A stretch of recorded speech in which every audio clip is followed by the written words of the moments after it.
Je me nomme Bamouni Bakwabie, producteur et ressortissant de bâtons d'eau. Avec Agrimet, Climsa et la météo, franchement dit, nous sommes à 100% heureux, nous sommes contents. Parce qu'avec leur formation, on arrive en tout cas à pallier à beaucoup de problèmes.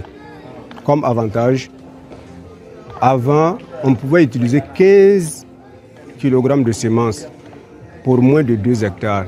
Et en conclusion, on n'avait rien.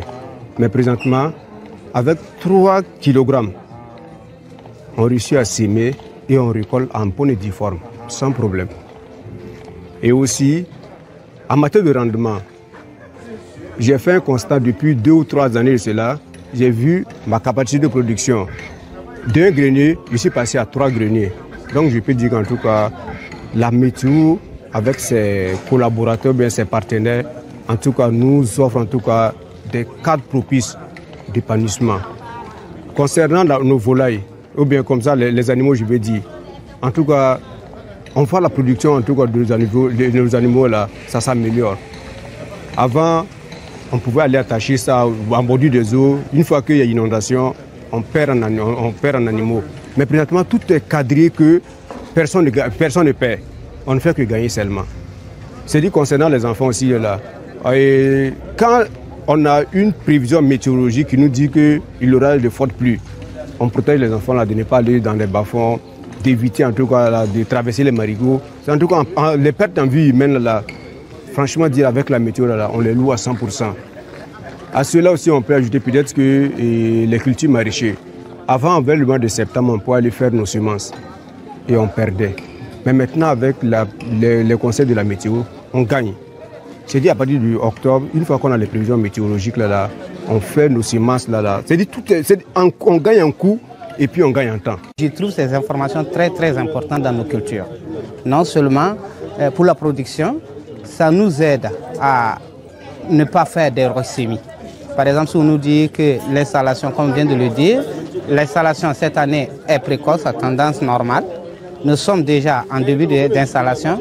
On ne va pas faire des ressemis. Déjà, c'est très important.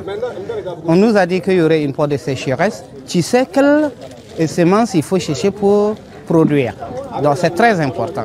Et tu sais quoi faire pour sauver tes plants s'il y a la sécheresse, s'il y a les attaques. C'est très important. En fait, s'il n'y avait pas cette formation, il fallait la faire. Parce qu'avec les changements climatiques, là, nous avons des problèmes. Les changements climatiques, si nous n'avions pas les informations que la météo nous donnait par rapport au niveau de la radio locale en Lélé, qui nous aide à programmer notre campagne agricole.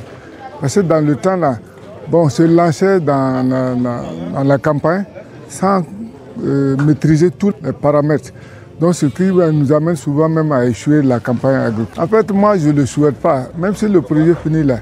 Il faut qu'on trouve 2 projets mais qui vont continuer ce que la météo a démarré. Que forcément, même jusqu'aux illettrés, aux analphabètes, ils doivent pouvoir théoriquement et pratiquement même maîtriser les prévisions météo à chaque début de campagne agricole. Même pourquoi pas même le pays là, ne peut pas prendre sous forme de projet, là, même voter un budget pour la météo pour continuer à nous donner des informations au niveau des producteurs. Un pays à vocation agricole où l'économie même se repose sur ce pays-là, on ne doit plus tâtonner au niveau de l'agriculture.